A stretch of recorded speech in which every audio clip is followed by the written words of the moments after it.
Ce podcast est une diffusion du Cannes Football Club, l'alternative foot. Allez au cannesfootballclub.com. Cannes Football Club, la poutine du soccer. www.cannesfootballclub.com.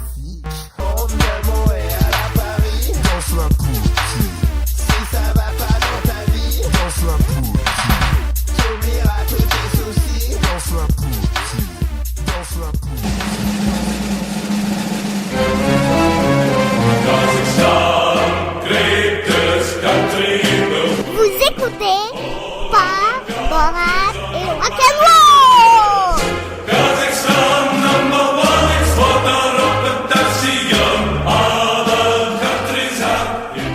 Bien le bonsoir et bienvenue à Sport, Borat et Rock'n'Roll pour cette édition de avril 2018. Première des choses, comme à l'habitude, je remercie le Cannes Football Club pour me donner l'opportunité de faire ce podcast et que ce podcast soit diffusé. C'est vraiment très, très apprécié. Et un remerciement aussi spécial à tous nos Patreons, donc nos patrons là, qui donnent de l'argent là, au Cannes Football Club pour que toutes ces choses-là, tous ces beaux podcasts et ces beaux articles-là puissent être publiés. D'ailleurs, je fais partie moi-même là, de ces Patreons. C'est assez simple.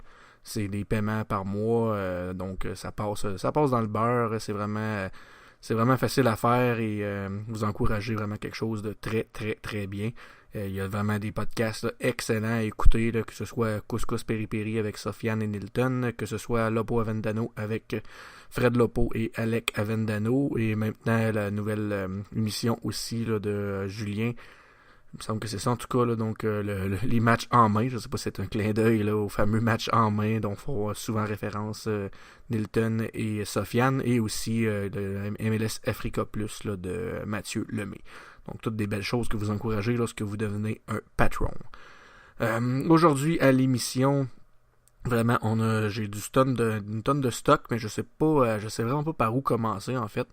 Parce que j'ai trop de choses à dire, donc j'ai besoin de m'exprimer sur ce qui se passe là, autour de l'Impact et des fans. Je sais que plusieurs sont sûrement au courant que j'ai été très actif là, sur Twitter cette semaine pour dire que les fans de l'Impact sur le hashtag IMFC étaient rendus un peu comme les fans du Canadien, c'est-à-dire toujours en train de critiquer quand ça va pas bien et être sur un nuage quand ça va trop bien. Donc j'ai un peu parlé de ça et je vais en parler. J'ai beaucoup écrit des choses là-dessus sur Twitter et je vais maintenant en parler de vive voix par le biais de ce podcast. Sinon, je vais vous parler aussi là, de un peu de ce qui se passe là, avec l'Impact sur mes impressions là, sur le début de saison de l'Impact et le début de la carrière de Rémi Garde avec notre 11 montréalais. Mais avant tout ça, comme d'habitude, on y va avec deux petites chansons de rock francophone. Vous allez entendre les délicieux WD-40 pour ceux qui n'ont jamais entendu ce nom-là, ou du moins en référence à la musique, parce que tout le monde connaît le produit lubrifiant WD-40. Mais c'est un vieux groupe là, du Lac-Saint-Jean qui roule sa bosse depuis vraiment longtemps. Alex Jones, le leader du groupe, est vraiment un personnage à apprivoiser, un personnage à connaître. C'est tout que numéro, et sa musique, moi personnellement, j'ai toujours très apprécié. Ça a déjà été beaucoup plus rugueux, beaucoup plus sale. Maintenant, peut-être un peu plus, les gars ont vieilli, donc ça s'agit avec le temps, et disons que remplacer certaines drogues dures par du Pepsi, peut-être que ça calme les ardeurs de certaines personnes. Donc vous allez entendre un extrait du dernier album de WD-40, ça va être Le Déluge de l'album La Nuit après le Déluge. Et tout de suite après, vous allez entendre du Down Memory Lane, donc qui est un groupe de punk rock montréalais, qui habituellement là, jouent en anglais et ont sorti un petit EP en français, vraiment très intéressant. Donc on va entendre une de leurs chansons. Et après ça, donc je vous reviens et je vous parle un peu là, du côté bipolaire et du côté fan du Canadien qui commence à déteindre sur les fans de l'Impact. Donc on s'en va écouter ça et on revient tout de suite après. Bonne écoute.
confondus. Reste de là, étendu sur la terre qui gronde. Embrasse-moi, embrasse-nous encore une fois. Encore une fois, encore une fois. Reste là, reste là.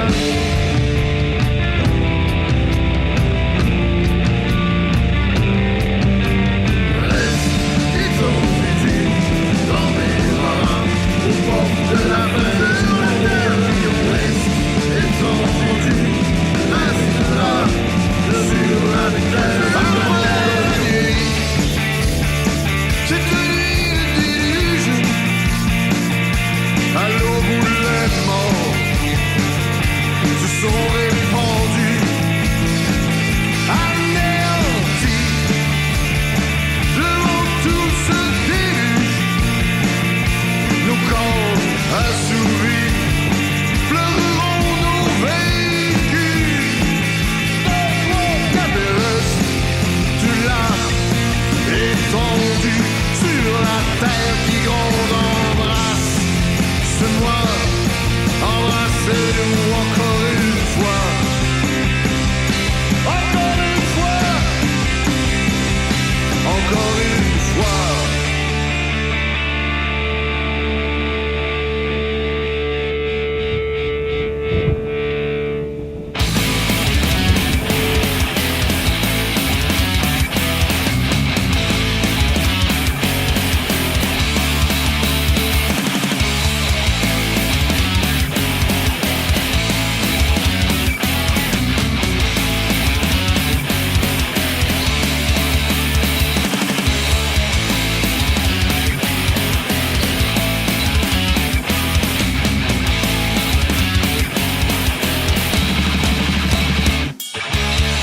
Autopsie d'une vérité préfabriquée, réchauffée 24/7 haute définition. Le canal des informations, il vous endort en souriant à coups de nouvelles insignifiantes. De faits pas moins déprimants que la vérité qui nous hante. La castration du libre arbitre a atteint son point de non-retour. S'informer pour mieux ignorer qu'on va passer le mur dans des tours.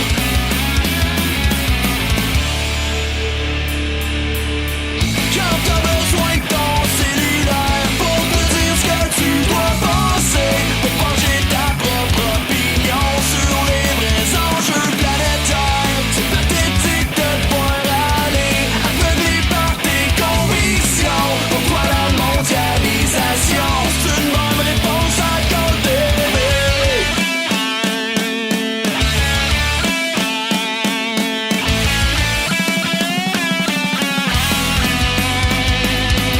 Premier arrivé pour filmer mon bonheur, on passe votre homme familial en direct à 20h. Toutes ces images bien classées, quelque part dans nos archives. Quand vous les aurez oubliées, on prendra le soin de vous les sortir.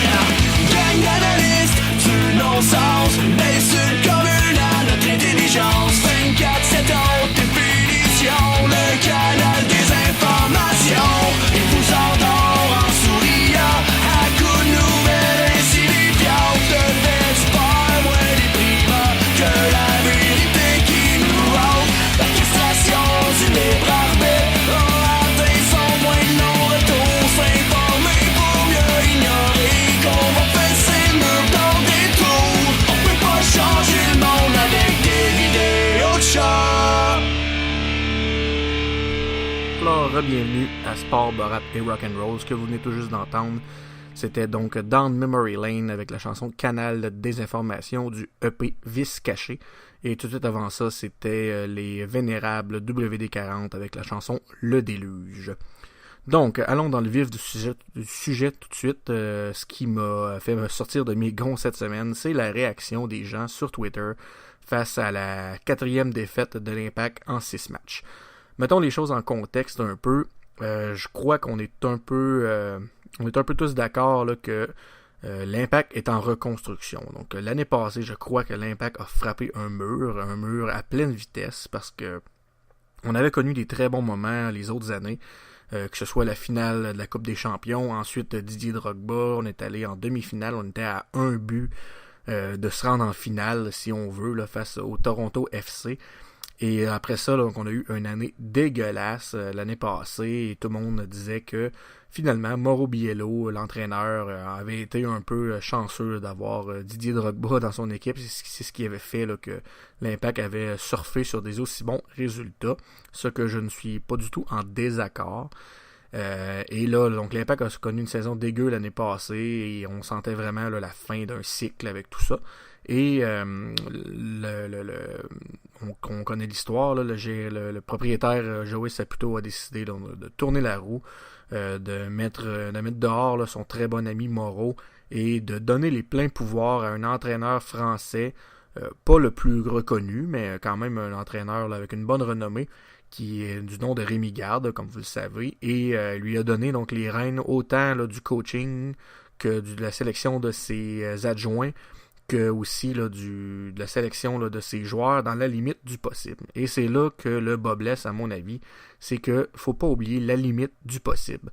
Dans le monde du foot, il y a 2 mercatos là, heureux dans le monde mondial, là, dans le monde mondial, ça c'est pas très bien. Là. Dans le monde international du foot, il y a 2 mercatos importants. Il y a le mercato d'été et le mercato d'hiver. Habituellement, la plupart des équipes font leur équipe lors du mercato d'été parce que c'est là que les contrats là, viennent à échéance. Le mercato d'hiver, c'est plus là, souvent des gros achats. Là, c'est pour les équipes très riches qui décident d'acheter des gros joueurs et souvent même les équipes hésitent à faire ces changements-là parce que on sait qu'un joueur qui a joué, exemple, la Coupe des Champions avec une équipe dans une saison, s'il est échangé au mercato d'hiver, donc il se rend avec son autre équipe, ne peut pas jouer la Ligue des Champions avec sa nouvelle équipe. Donc c'est ça. Le mercato d'hiver est moins important, on s'entend, que le mercato d'été. Et en MLS, le problème, c'est que le mercato d'hiver arrive à l'entre-saison. Donc, c'est là que les équipes essaient là, de monter leur club, tant que soit peu, mais comme les contrats des joueurs en Europe ne finissent pas en janvier, c'est plus difficile là, pour les équipes là, de rebâtir complètement en un mercato d'hiver. Donc, on le sait, Rémi Garde et son staff sont pris avec certains joueurs, qu'on pense à Mancuso, qu'on pense à Dominique Ozuro, qu'on pense à Marco Donadel, des joueurs qui en plus souvent prennent des spots internationaux. Et donc le staff avait qu'un mercato d'hiver là, pour tenter de secouer là, ce line-up-là et d'emmener du talent. On a eu en plus de tout ça le départ de Djemahi. Donc l'arrivée de Taider est saluée par tout le monde, mais on s'entend que c'est en quelque sorte un moins avec Djemahi qui est remplacé avec un plus par Taider, donc ça s'équivaut si on veut, et c'est pas nécessairement une grande amélioration, et même si c'est 2 joueurs là, qui sont vraiment pas du même type, mais reste que, à part de ça, là, il y a eu Michael Petrasso qui est un bon ajout de profondeur, l'échange de Simon, faut pas oublier non plus, donc Simon qui quitte, donc c'est un des très bons défenseurs de l'équipe qui s'en va, est remplacé par des joueurs de profondeur, en Raitala et Raheem Edwards. Et là, un petit peu plus tard, là, on a eu les Camacho, on a eu Rod Fanny, on a eu Alejandro Silva, on a eu Jason Vargas qui est arrivé aussi à l'entre-saison et quelques joueurs de ce genre-là, mais c'est pas des joueurs pour te secouer un alignement qui a fini dans les bas-fonds l'année passée. Je sais que c'est arrivé à d'autres équipes telles que le LA Galaxy là, de finir dans la cave et de l'année d'après avec plusieurs investissements de se remonter, mais ce n'est pas dans le modus operandi de l'Impact et ce n'est pas dans les budgets non plus du propriétaire Saputo de se payer des Zlatan Ibrahimovic de ce monde. Donc, il faut être patient. On le savait que ce serait un début de saison difficile, en plus que le calendrier n'est vraiment pas facile. Donc, beaucoup de matchs sur la route, beaucoup de matchs sur du synthétique. Et comme je le disais, le staff, le line-up, le 18, n'est pas prêt, n'est pas monté encore complètement. Il y a beaucoup de failles que Rémi Garde essaie tant que soit peu de colmater en essayant un système là, que moi je n'aime pas du tout, là, donc le 5-3-2. Mais bon, il n'y a pas le choix dans le fond d'essayer des trucs du genre parce qu'il manque de talent brut dans son équipe. Et ça s'est vu là, lors des 2 derniers matchs. On a eu 2 matchs là, que moi m'ont beaucoup impressionné là, contre le Toronto FC et contre Seattle. Ça a été 2 succès inespérés. Moi, je n'attendais pas... en fait, moi, ma prédiction des 6 premiers matchs là, avant l'ouverture de la saison au Stade Saputo, je m'attendais à quelque chose comme une victoire, 2 nuls, 3 défaites. Donc finalement, plus de défaites que prévu pour moi, mais 2 victoires, donc plus de points. J'attendais 5 points, il y en a eu 6. C'est pas une grosse différence, mais c'est à peu près à ce à quoi je m'attendais. Là. Donc un début vraiment pas facile. Je m'attendais à un meilleur résultat à New England, mais le carton rouge là, a quelque peu changé le match. Et au Red Bull Arena, là, je m'attendais à ce que ce soit un peu là, le wake-up call là, de Rémi Garde et de son staff, de se rendre compte que la MLS, il y a des équipes très bien rodées, il y a des équipes assez fortes, et il y a des stades où c'est difficile de jouer. Je crois qu'il s'en est rendu compte. Veut pas, Sabo est un entraîneur un peu plus chevronné que ce qu'on a eu avant. Ça reste un entraîneur qui est nouveau en MLS et qui apprend les rodages tranquillement, pas vite. Donc lui, il a regardé du vidéo des Red Bull, a regardé un peu ce qui se passait et s'est dit qu'avec son 5-3-2, là, étant donné qu'il n'y avait pas Taider en plus, qu'il allait réussir à faire quelque chose. Il s'est rendu compte assez rapidement que ça ne fonctionnait pas. En plus que Fanny s'est blessé. Mais malgré tout ça, donc on a eu pas un mauvais match là, contre les Red Bull en première demi. Et en deuxième demi, ça s'est complètement effondré parce que l'équipe de Jesse Marsch était beaucoup mieux rodée. Et a tout simplement là, écrasé un Impact en manque de volonté. Mais bon, ça, je n'irai pas dans les matchs individuellement trop non plus. Mais bon, tout ça pour dire que calmez vos ardeurs, calmez vos attentes surtout. Ça va être un travail à long terme. Moi, au début de la saison, je l'ai dit que je crois pas que l'Impact fera les séries. Je crois que ça va être juste. Ils vont finir là, proche des séries, d'après moi. Peut-être à l'intérieur aussi, là, peut-être 6e. C'est possible. Je crois pas que c'est impossible. Mais je crois que c'est un travail de longue haleine. Et je crois que en s'en venant ici, Rémi Garde ne s'attendait pas à ce que ce soit un travail aussi ardu. Je crois qu'il y avait beaucoup de joueurs dans le collimateur et que ça n'a pas fonctionné parce qu'il se rend compte que Montréal, pour les étrangers, pour les gens d'Europe, pour les gens d'Amérique du Sud, c'est pas nécessairement très sexy. On se souvient de Piatti là, qui avait dit à son arrivée ici qu'il voulait utiliser l'Impact là, pour un tremplin, pour un jour jouer pour Orlando ou le LA Galaxy. Ben, c'est ça qui arrive. Je veux dire, un Européen qui a le goût de vivre le rêve américain, il n'a pas nécessairement le goût de vivre le rêve au Canada, à Montréal. Souvent, ce qu'il pense, c'est New York, c'est Philadelphie, c'est même Chicago à la limite, c'est Los Angeles, bien entendu, la Floride. Je veux dire, ça n'a pas le choix, c'est ça, c'est comme ça que ça fonctionne. Le côté charme, l'Impact ne l'a pas. Sa seule force en ce moment, c'est le côté francophone et Rémi Garde. Donc, c'est les connexions que l'Impact doit laisser aller. Doivent vendre un projet, doivent vendre une équipe qui va aller vers l'avant, parce que si tu essayes de vendre là, le côté sexy de la ville de Montréal, même si moi je sais que c'est une très belle ville et que j'apprécie beaucoup cette ville-là, c'est pas ce qui vient en tête en premier pour les joueurs de l'extérieur lorsqu'ils pensent à l'Amérique et à la MLS. Donc, ceci étant dit, comme je le disais, soyons patients, attendons, ne jugeons pas les joueurs après un foutu match. Donc c'est pas un match, 2 matchs comme Alejandro Silva ou Rudy Camacho qui ont été décevants. C'est pas à cause de ça que là, tout d'un coup, il faut dire que c'est du mauvais recrutement, que l'Impact n'a pas avancé depuis l'année passée, blablabla. Ça va être long. Peut-être que les 2 victoires, là, dont une contre le TFC, a peut-être réchauffé les ardeurs de tout le monde et on s'attendait là à finalement, ça sera pas si long que ça, on a une bonne équipe, faut partir vers l'avant, blablabla. Non, c'est pas ça. Je veux dire, ça a été 2 pas en avant, après ça, 3 pas en arrière, puis on va essayer d'en refaire d'autres en avant par la suite, mais en bout de ligne, ça reste des petits pas, tranquillement pas vite, vers un système de jeu qui est long à implanter, qui n'a pas encore les joueurs en place pour l'implanter non plus. Donc, c'est à peu près ça là, que j'ai à dire sur les attentes envers l'Impact et ce qui se passe sur Twitter. Donc, calmez-vous. Quand il y a 2 victoires, ils disent l'adage en anglais dit « never too high, never too low ». Donc, ne soyez jamais trop haut en vos attentes, ne soyez jamais trop bas non plus. Donc, soyez concis, soyez patient, soyez posé aussi lorsque vous analysez ce qui se passe avec votre club. Et de grâce, là, arrêtez de juger après aussi peu de matchs et y aller avec des ultimes là, de c'est fini, ça va être dégueulasse. Rémi Garde, c'est rien de mieux que Biello. On n'a pas avancé, on n'a pas d'argent, on dépense pas à bonne place. Tout ce qu'on achète, c'est de la merde. Blablabla, blablabla, blablabla. Soyez patient et laissez le temps faire les choses. Maintenant, ceci étant dit, allons écouter un peu de musique. On va aller entendre... qu'est-ce que j'avais pour vous ici? On va aller entendre du Capitaine Révolte. Donc je sais que c'est un groupe que plusieurs d'entre vous affectionnent. De leur dernier album, c'est la chanson Le fil d'arrivée.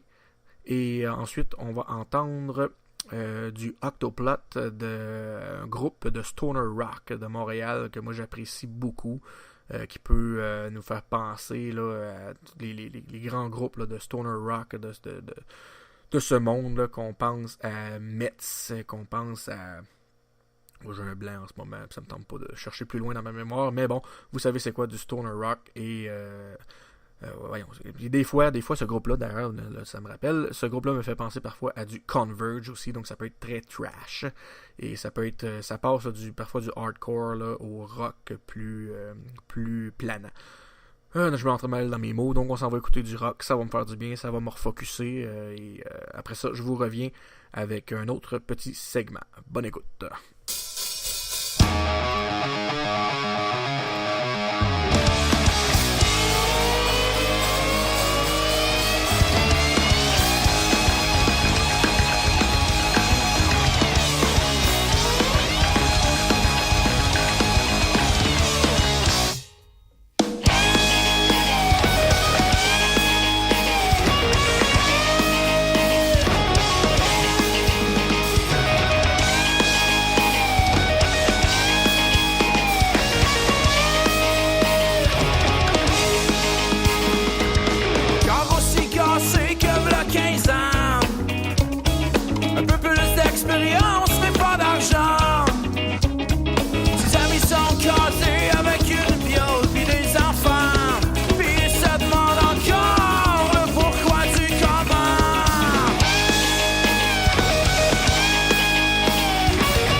Bienvenue à Sport, Borat et Rock'n'Roll pour cette édition du mois d'avril. J'étais un peu mêlé avant les deux chansons. De ce que je voulais vous faire entendre, c'était seulement Capitaine Révolte avec la chanson Fil d'arrivée, et c'est ce que vous avez entendu. Comme je peux faire le montage après, je vais vous laisser écouter Octoplot plus tard dans l'émission. Donc je m'excuse, mon erreur. C'est peut-être la petite bière que je bois en ce moment ou peut-être la chaleur de parler des commentaires sur Twitter qui m'a fait faire cette petite erreur. Je m'en excuse. Maintenant, parlons un peu là, du début de saison de l'Impact en général. Donc individuellement, pour l'instant, le meilleur buteur est Jason Vargas avec 3 buts. Un superbe coup franc lors du dernier match, mais à part de ça, là, c'était 2 buts que je considère plus comment je pourrais dire, anecdotique. Donc une frappe là, sur une belle passe de Piatti qui a dévié sur le défenseur du Toronto FC, et sinon là, une superbe passe de Piatti où Vargas était juste au bon endroit au bon moment. Lui, il a 12 lancés et dont 9 sur le but, donc c'est quand même intéressant de ce côté-là. Pour ce qui est de Ignacio Piatti, donc début de saison un peu timide, dans 5 matchs, 1 but, 3 passes, donc on aime bien voir le 3 passes, on aime moins voir le 1 but, lui on est habitué de le voir là, environ à 1 but aux 2 parties. Ensuite de ça, Raheem The Dream Edwards qui a 1 but en 2 parties, 2 tirs au but, 2 tirs dont 1 qui a touché la cible. Pour Piatti, j'ai oublié de le mentionner, il a 15 tirs, dont 2 seulement qui ont touché le filet, qui ont touché la cible, donc ça c'est un peu décevant de son côté, beaucoup de déchets. Ensuite, on a Matteo Mancuso qui a fait 1 but lors du premier match. On a Daniel Lovitz qui a 2 belles petites passes lors des 2 premiers matchs lorsqu'on jouait en 4-3-3. Depuis, c'est beaucoup plus difficile pour lui de se porter à l'attaque. Et on a Piet et Tyder qui ont une passe chacun. Pour ce qui est de Tyder, là, fait à mentionner, il a 10 tirs au but quand même, mais 2 seulement qui ont touché la cible, et dont 2 fois là, où il aurait pu facilement marquer des buts.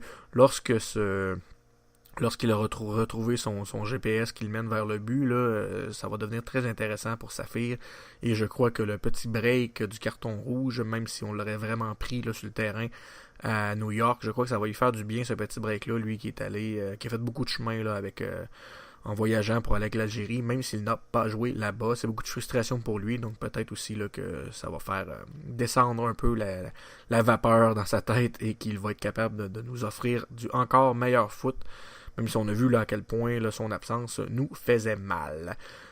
Donc on a joué là 6 matchs, comme je l'expliquais avant, c'est 4 défaites, 2 victoires. On a joué du 4-3-3 et on a joué du 5-3-2. Donc ne parlez-moi pas de 3-5-2, c'est vraiment du 5-3-2.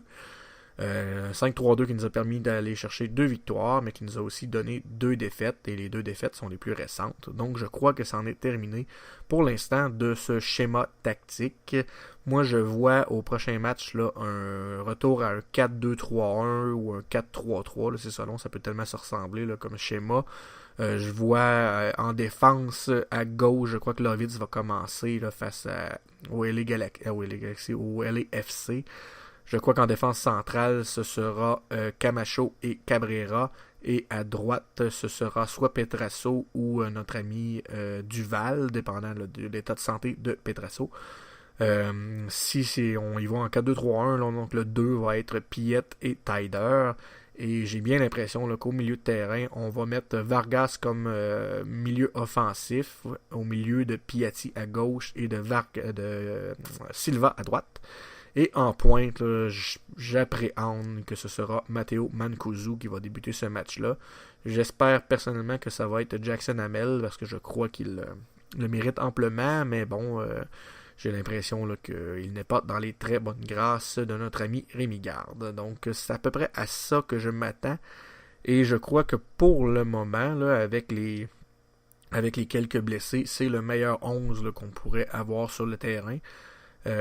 Si Fanny était en forme, je crois que ce serait lui qui débuterait, peut-être avec Camacho pour reposer le Cabrera un peu et le faire réaliser les 2 matchs un peu merdiques qu'il a fait récemment. Et donc c'est à peu près ça que je crois que ça va ressembler. J'ai l'impression que ça va être un match difficile, haut en émotion là, étant donné le retour de Laurent Ciman. Je crois que ça va être le premier match de la saison là, où il va y avoir une petite explosion de buts de part et d'autre. Je crois que Piatti va réussir un grand match. Et j'ai l'impression là, que ça va finir quelque chose comme 3-3 ou quelque chose du genre. Sinon, pour mes évaluations là, des 6 premiers matchs personnellement, donc je donnerais le Saputo d'or des 6 premiers matchs à Samuel Piette. Je crois qu'il a été le plus régulier. J'ai même donné mon Saputo d'or le dernier match, même si plusieurs l'ont trouvé vraiment moyen. J'ai tellement trouvé le reste de l'équipe dégueulasse que j'avais décidé de le donner à Samuel Piette. Et je donne pratiquement jamais là, le Saputo d'or à Evan Bush parce que j'aime pas beaucoup ça le donner à un gardien, à part s'il fait là, quelque chose d'incroyable. Pour ce qui est du trou de poutine, pour l'instant, difficile à dire. Je crois que je pourrais même le donner à Vargas malgré ses 3 buts parce que je le trouve up and down en tabarnouche et je suis vraiment déçu quand que des gars comme lui au talent débordant, là, je veux dire ce gars-là, tu le vois qu'il a un certain talent, tu peux pas réussir des coups francs comme il l'a fait 2 fois de fil là, parce que à Seattle, si c'est pas sauvé là, par le gardien Frey, là, c'est un but magnifique encore une fois là. Et tu peux pas faire ce genre de coup franc-là sans avoir un grand talent. Je veux dire, des fois, il prend la balle, il peut faire quelque chose de vraiment très beau. Mais il semble tellement avoir un problème dans sa tête, parfois, ce gars-là. Je veux dire, l'autre fois, le dernier match, il s'est retrouvé tout seul face au gardien des Red Bull et il a comme pensé qu'il était hors-jeu. Fait qu'il a décidé de faire une petite frappe de con. En tout cas, je présume que c'est ce qui s'est passé dans sa tête. Sinon, je vois pas qu'est-ce qui peut plus être passé d'autre. Mais je veux dire, un tout joueur professionnel qui est un peu sérieux va la mettre dans le fond puis va voir après s'il est hors jeu. Là. Je veux dire, t'es tout seul face au gardien puis tu fais une petite pichenette dégueulasse. Et un petit peu plus tard dans le match aussi, là, il s'était retrouvé. Là, ce gars-là pourrait être à 6 buts là, s'il était un peu plus clutch et un peu plus là entre les deux oreilles. Donc, je crois que c'est à lui que je vais donner mon trop de poutine pour les 6 premiers matchs. Parce qu'à part de ça, je veux dire, j'ai pas... moi, Ken Krolicki, je peux pas le donner à ce gars-là. Je veux dire, il rend des fiers services à l'Impact. Il fait son gros possible. Je peux pas le donner... non, je vois pas qui d'autre. Donc, pour les attentes, je vais le donner à Jason Vargas. Pour ce qui est... je donnerai pas un gélère d'un foin général, là, parce que peut-être bien que le gélère d'un foin, là, ça serait... je vais revenir avec ça. Donc, les gélères d'un foin, ça va être les réactions sur Twitter. Voilà, c'est dit pour la dernière fois. Voilà un peu qui va compléter l'émission aujourd'hui pour ce qui est du contenu soccer. Maintenant, on va passer à la petite chronique bière et ensuite de ça, on va entendre une petite chanson qui va clore l'émission. Donc, voici la chronique bière. Aujourd'hui, je vous présente 2 succulentes bières, bien différentes l'une d'elles. L'une des autres. Non, c'est pas ça qui... En tout cas, peu importe.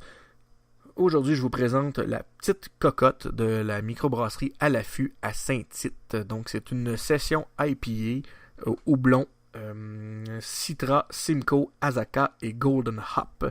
C'est une bière IPA, comme j'ai dit, session, donc plus légère. Pour ceux qui ne connaissent pas là, le principe là, des IPA, donc une session IPA, c'est absolument une IPA qui est en bas de 6% d'alcool, voire même 5% souvent.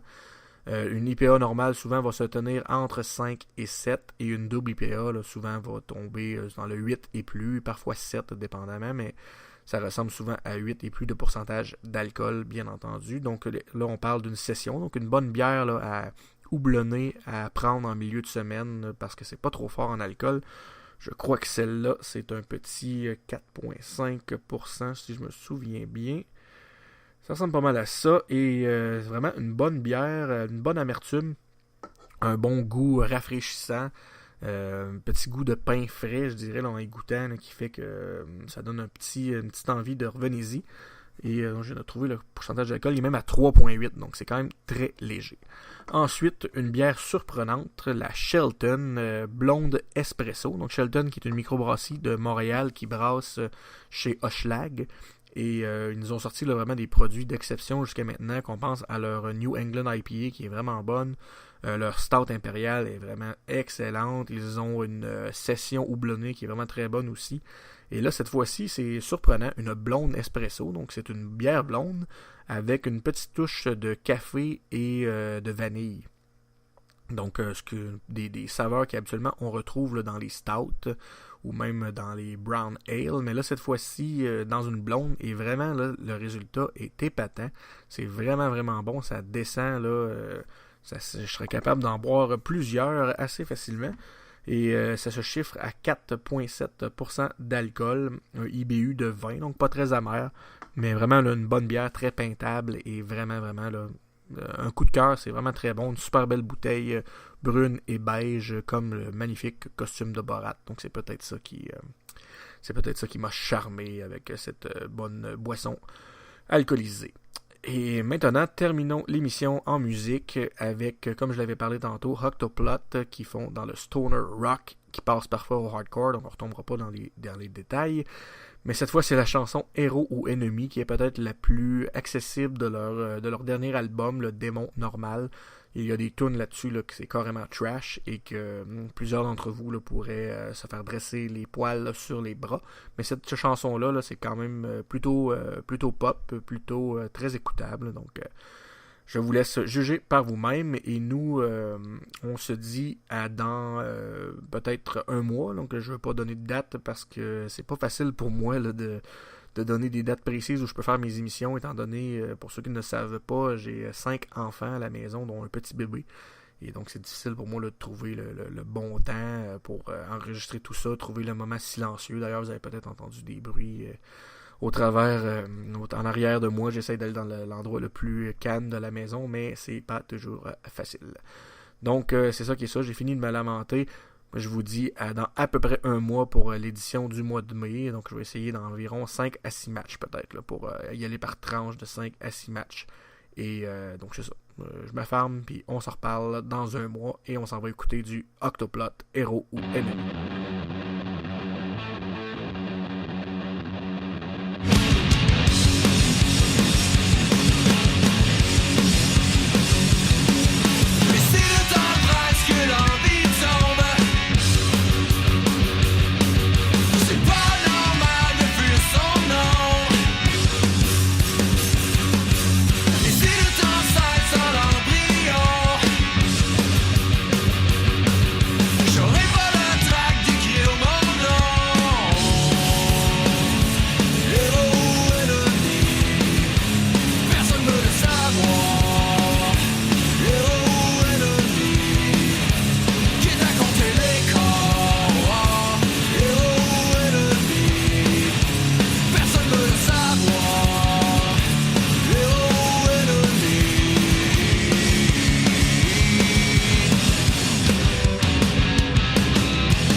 un peu le sable.